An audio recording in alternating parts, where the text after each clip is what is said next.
Varrock, a place almost synonymous with humanity's accomplishments on Gielinor. It's a global trading hub, a household name in every corner of the land, and the capital of the strongest realm of men. But Varrock also has a unique history, one that does not involve something as cliché as humble beginnings. On the contrary, its founding tale has survived the erosion of time and entropy in a way only the most meaningful stories can. And this one is inseparable from that of a human, whose name has been a source of awe and admiration in the hearts of men for well over 1,000 years. Their legacy is a blurry line somewhere between fable and history, described by the Varrock librarian himself as almost a founding document for the city of Varrock. This is the legend of Arav, Varrock's greatest hero. Quickly before we begin, there are no spoilers for any quest in this video, as it only covers the old legend of Arav, but do let me know in the comments if you'd like a follow-up video about that. The legend begins in the year 700 of the Fourth Age, with a group of human travelers. This company seeks a place to settle where they may be safe from the goblins and ogres scattered around these lands. They reach a calm area where they make a most strange discovery. An unusually tall child with dark eyes, fair skin, and a kind smile. There were no signs of the parents anywhere. The clan's elders gather, and they are all in agreement. This is a good omen. The tribe should set up camp here. Thus, what would one day be known as the city of Varrock was born, the settlement of Avaroka. The clan raised the orphan child as their own, and it quickly became clear he was blessed with many talents. Their greatest hunter taught him all he knew, with the child quickly becoming uniquely tall and gifted. On his first ever solo hunt, he brought back a white-skinned, red-eyed stag to Avaroka. The elders all agreed this was a good omen. The tribe's greatest farmer taught him farming. Before long, the orphan was growing the tallest, healthiest crops and juiciest fruit. Finally, the clan's mightiest warrior taught him to fight, and all were amazed by his rapidly developing speed and skill. Life slowly went on, but 10 years after his adoption into the group, the child was still nameless. The elders came to him one day and told him to venture out of the safety of Avaroka to find a name to claim as his. "Go forth and bring back a name that your people may know you," the elders told the young man. And so he did, traveling beyond familiar lands for 2 days, until he reached a camp of goblins. Eavesdropping on the enemies, he learned they intended to conquer Avaroka. He could not let that happen. He revealed himself to the goblins, who swarmed the unwanted guest who towered over them. A vicious fight ensued, with the goblins repeatedly screaming "Arav" as the man cut his way through their ranks until they all lay defeated at his feet. He returned to his village and recounted his eventful excursion. The elders revealed that Arav was a curse in the goblin tongue and decided to make it the boy's name, as they declared that fate itself had made him a curse upon the goblins. As time passed, Avaroka grew and prospered, and the story of Arav's exploits began spreading among both men and goblins. More humans moved into the settlement in search of a safer life, while goblins began avoiding it in fear of Arav, the curse of goblins. But the course of everyday life was interrupted one day, while Arav was in the lands of dreams, where he saw a pale-skinned figure dressed in black. The scene felt more real than any dream Arav had experienced before, and the stranger addressed him by name. "I know you, Arav of Avaroka, curse of goblins, hunter of the white stag, child of sun and moon. I know you, and I do not fear you. I am Zemuregal of the Majorat tribe, and this land is mine for the taking. I have seen our futures, for they are entwined together, and it ends with your utter defeat at my hand. You will serve me eternally as a slave, and the town you love so much will be destroyed at your own hand." When he woke up, Arav told the elders about this dream, which greatly troubled them. They excused themselves and gathered for 7 days and 7 nights until they all agreed that Arav had to be exiled to save the town from this bad omen. But they did not have the heart to kick him out and knew that most missions would be easily accomplished by this young man of many talents. Instead, to ensure the permanence of his exile, they wished to send him on a quest he could never hope to complete. But the question remained, what should that quest be? At that moment, an elder recalled a long-forgotten legend about a shield that could defend its wielder against any attacks. None of the others could remember such a tale, and even the one who did was surprised by how this incredibly distant memory had just happened to come to him so clearly while he slept the night prior. Nevertheless, the elders agreed this was the perfect quest for young Arav. They shared the tale of the shield with him, and he agreed that the shield had to be found for the town's protection. He packed a weapon and enough bread and cooked meat to last him 7 days, and took off. Among the tribes, clans, and settlements he found, he sought people who had heard of this shield, with little luck. His journey led him to a river that stretched north and south as far as he could see. He crossed it, venturing west of what we know today as the River Lum, and reached the foot of the tall peak now known as the Ice Mountain, where he stumbled upon something most unexpected.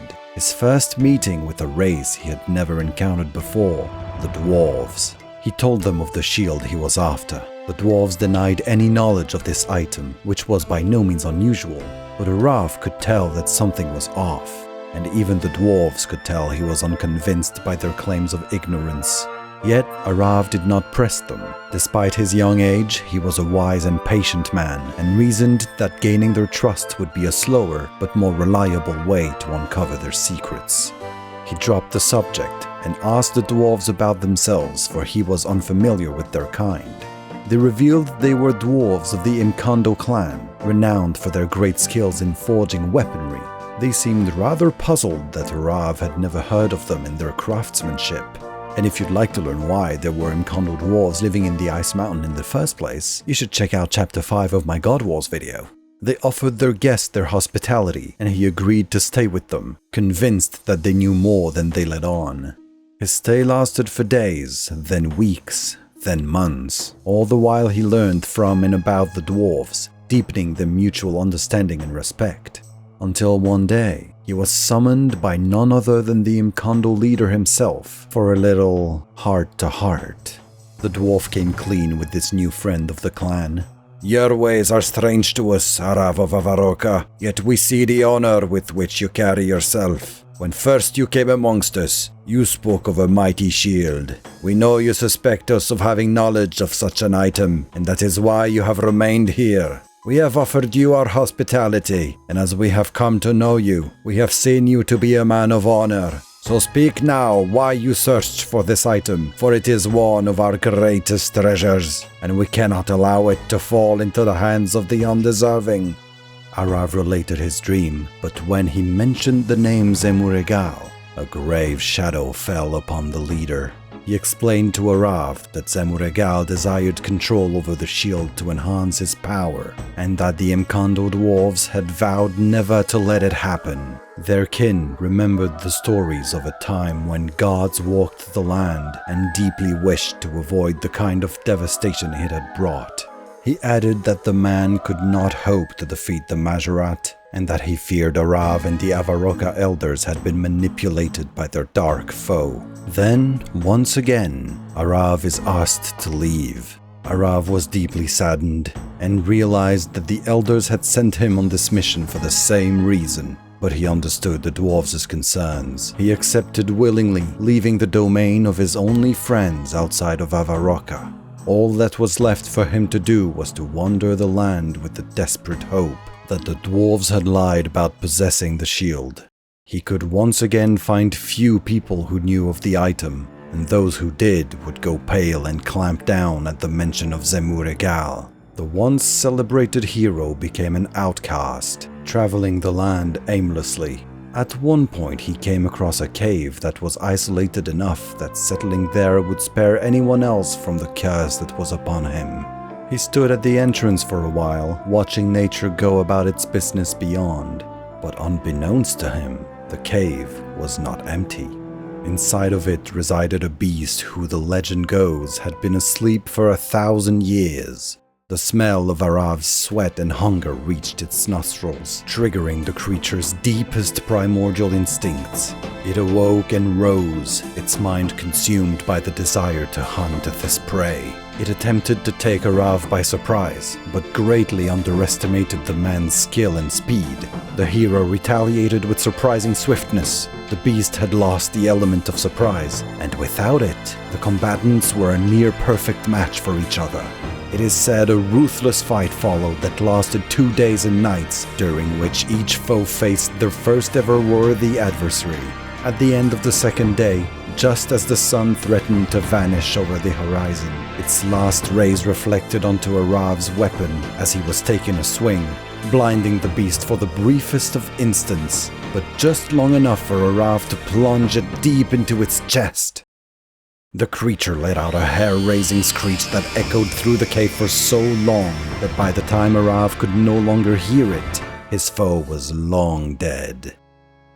The exhausted victor pulled the beast out of the cave, wishing to examine it in the quickly fading daylight. At that moment, Arav was confronted with a creature that was so like himself he wept. Whether the warrior meant this figuratively or literally, I leave up to the viewer's interpretation. Arav kept on weeping, thinking to himself that he was on the wrong path. He saw that staying in this cave and simmering in his rage, hatred, and hunger would, in time, turn him into this very beast. He decided then and there that he would fulfill his destiny, no matter what fate and gods sent his way. He went back to Avaroka, to his people, with renewed purpose. He crossed a forest, emerging in a field south of the town, whereupon he looked up and saw a column of black smoke rising through the air, which he likened to the finger of an angry god. Dread gripped his heart, and he raced forwards. He crossed the wooded area marking the southern edge of Avaroka, and was greeted by a most unwelcome scene. The town had been put to the torch, and among the burned-out structures and ravaged fields, one could see stubby arrows and undersized armor pieces scattered around. This was the work of goblins. The only survivors Arav found were hidden in the tribe's sacred area at the town's east. He called the strongest and swiftest of them to his side, and this vengeful group headed west in the lands claimed by the goblins. They came upon their village late in the evening, where they saw goblins recovering from their victory feast, and, of note, only a few guards between them and a vengeance quenched in blood. Under Arav's guidance, the humans formed a semicircle around the village and crept ever closer, ready for a swift and savage ambush. But just before giving the order, the orphan glanced over his shoulder at one of his men. The man's features and composure gave him the look of a mindless beast smelling blood, its instincts focused on naught but fantasies of delivering merciless death upon an innocent prey. Arav faltered. In the man's eyes, he could recognize the same foul darkness he had barely survived in the cave, and had sworn never to become. At the same time, he recognized that Avaroka, having been treated with arbitrary cruelty, did not justify a craven attack that would be more akin to a barbarous massacre. It dawned on him that the reciprocal killing of men and goblins was a tragedy as old as it was needless. It did not matter who had done it first or last, only who had the courage to end it. He gathered his men around himself and turned towards the village. "Goblins, hear me! We came upon you this night to take a blood revenge for what you have done to our homes and families. But I see now that we are like brothers who have fought for our father's attention," he yelled. He allowed a moment for his words to sink into the shocked goblins' minds. After a short but tense time, 3 of the village's largest goblins came out of the gates, stopping almost in touching range of the humans. One of them addressed them in a broken human tongue. "We listen, man. What you say? Speak, or kill you like your families." "I suggest peace, brother," came Arav's response. His men expressed shock and disbelief. but none of them doubted the honor and wisdom of their leader, and they fell silent at once when his gaze turned to meet theirs. He continued, "If you will agree to never again attack our human settlements, we shall never again attack yours. We shall share these lands like brothers under the sky." The goblins began discussing this rather unexpected offer, but bickering soon ensued and continued for hours. The argument lingered until the sun reached its peak, when suddenly the smallest of the three goblins approached the humans and proclaimed that the goblins were in agreement with Arav's words. The men of Avaroka were few, but much stronger than goblins, and only peace could end their mutual suffering. The goblin then offered a trade relationship between their settlements, before returning to the village and relaying his orders to his kin. Just like that, a lasting peace began between the region's goblins and humans. Yet, as he returned home to rebuild Avaroka, Arav's heart was still not at rest. He knew Zemuregal's curse was still upon him, and that this peace would do little to protect the town from the Majorat. But the rebuilding efforts bore fruit, as less than 2 years later, Avaroka was already an important settlement once more, as merchants could travel to it without fear of goblins, and humans from all across the land came to see the man who had taken the red-hot lump of war and forged it into a sturdy peace. Every day, Arav would look at the night sky in search of signs of impending doom, intending to resume his exile when it came. As time passed, his restlessness gradually receded, until one night, the sinister Majorat came to him in a dream once again. "You have failed, Arav," said Zemuregal. He continued, "I will come to Avaroka and destroy it. There will be no tears for this town, for I shall lay waste to all mankind. You upstarts will see the elder race return to claim its dominion. My legions shall blot out the horizon on all sides, and you shall be the last to see the light. This I promise you." Arav attempted to reply, but when he opened his mouth, spiders poured out of it, scattering and biting him all over his body. He woke up screaming. The scream was heard across the entire town, and the few elders who had survived the goblin attack felt their hearts sink. They instantly suspected Arav would flee once again. In the morning, the men of Avaroka found Arav's hut empty. He had left without a word to anyone, and taken with him nothing but his weapons and armor. Dread weighed heavy on the elders' consciousness, and this time they sought to do their part in the fight against the curse, no matter how futile resistance may be. Avaroka sent scouts across the land, seeking advice and assistance from all potential allies they came across. Meanwhile, Arav traveled with crystal-clear purpose. He had to find Avaroka's only hope. His unwavering determination allowed him to race west for 6 days straight, until he reached Kamdozal, the Imkando dwarves' settlement. There, on the doorstep of both the city and complete exhaustion, he found and addressed his dwarven friend, the Imkando chief. "Wise friend, I have again dreamt of Zemuregal, and now he promises to destroy not only my home, but all my people wherever they may be." The chief gestured for him to be quiet. He explained that the dwarves were aware of the darkness to the north, growing under Zemuregal, and that should it consume men, the descendants of Imkandoria would be next on the chopping block. "The shield shall be yours, for you are the only one who can stop his evil." Hope sweeping his severe fatigue aside, Arav stood straight and tall as the dwarves brought the shield to him. The artifact looked disappointingly normal to him, but the dwarves assured him they could see the uniqueness of its metallic structure and the enchantment radiating from it. The Imkando chief explained why Zemuregal was after the shield. It could protect its wearer against any magic a Majorat could muster. Majorats tend to be solitary and jealous by nature, and Zemuregal figured that with the shield in his possession, he could conquer the lands and peoples of his brethren. Arav wasted no time returning to Avaroka, all too aware of the danger hovering over his people. But unlike his return 2 years ago, this time the sight that greeted him lifted his spirit and strengthened his heart. Hundreds of human soldiers hailing from nearby settlements and far-flung regions alike, and even dozens of heavily armed dwarves were hard at work fortifying Avaroka for the coming battle that would decide all of their fates. The town had not been idle in his absence. Arav enthusiastically brought the shield to the elders. They did not share his optimism, however, and implored him to get ready for war with all haste.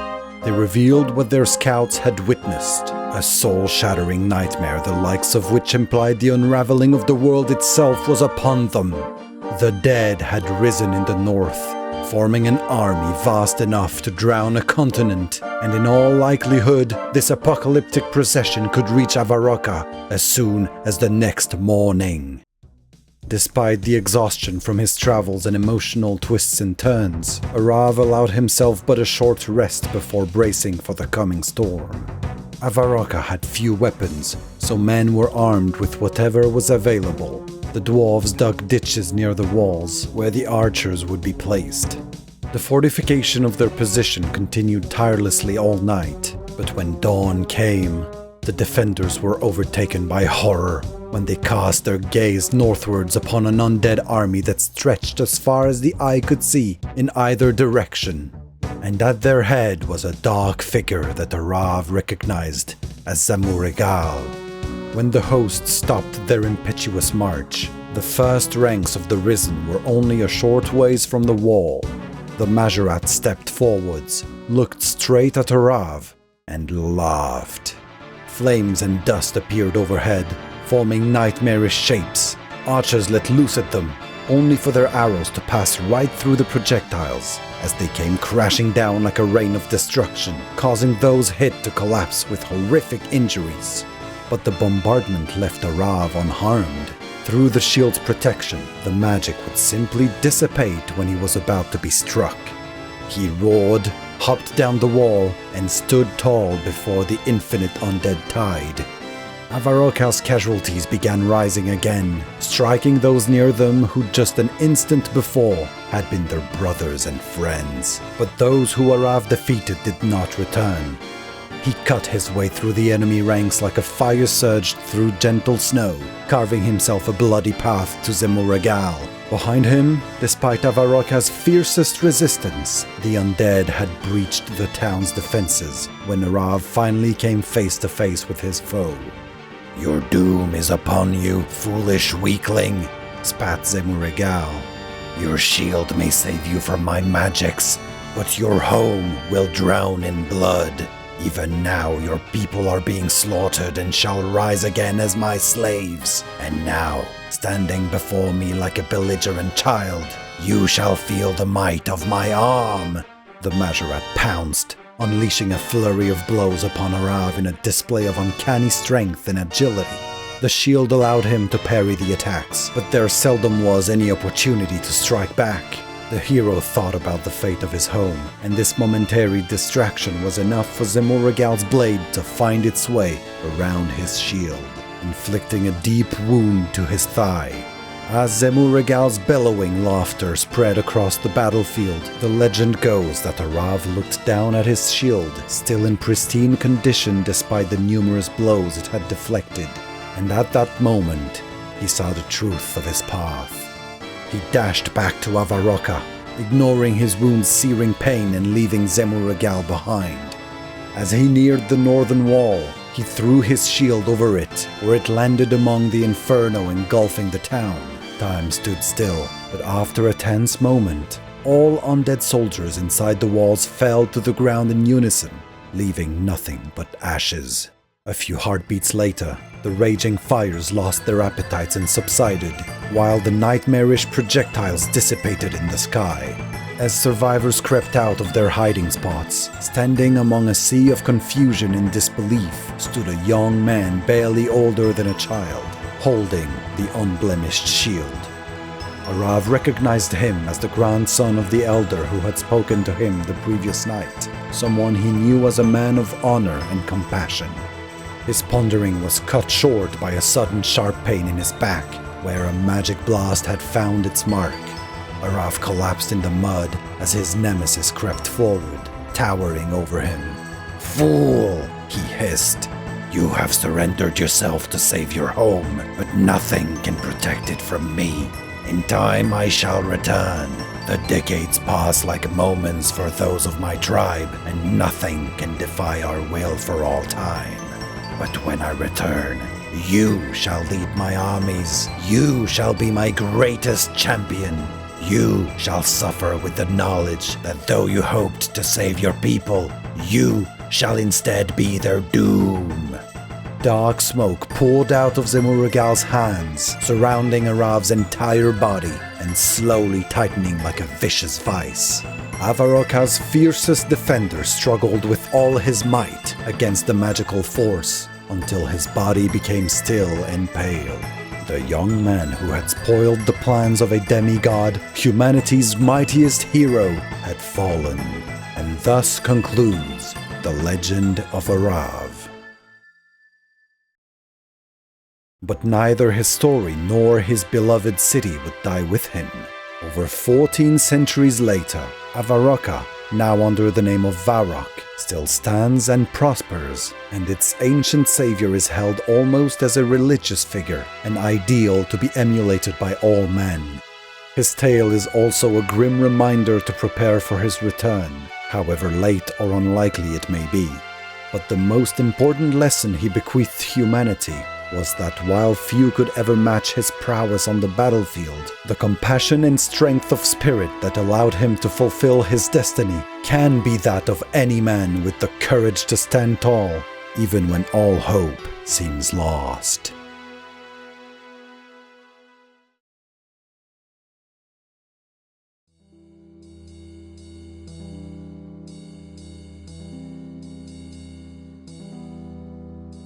Hello dear viewer, thank you so much for watching all the way to the end. It truly means a lot. If you like this kind of stuff and would like to see more of it, please consider liking, sharing and commenting. As cliche as it really is the best way to let me know I'm making content you like and to help the channel grow. By the way, if you're here because you've watched my Third Age video, it's nice to see you again. It was my first video to be picked up by the algorithm, and the sheer amount of support and positive feedback you guys gave me was almost overwhelming. So genuinely thank you all for showing me that the time and effort I pour into videos like these is not in vain. Your support makes it much more motivating and meaningful. Alright, that's about it for me. I hope to see you in the next one. I hope you have a wonderful day, and I'm gonna go play some more Balatro.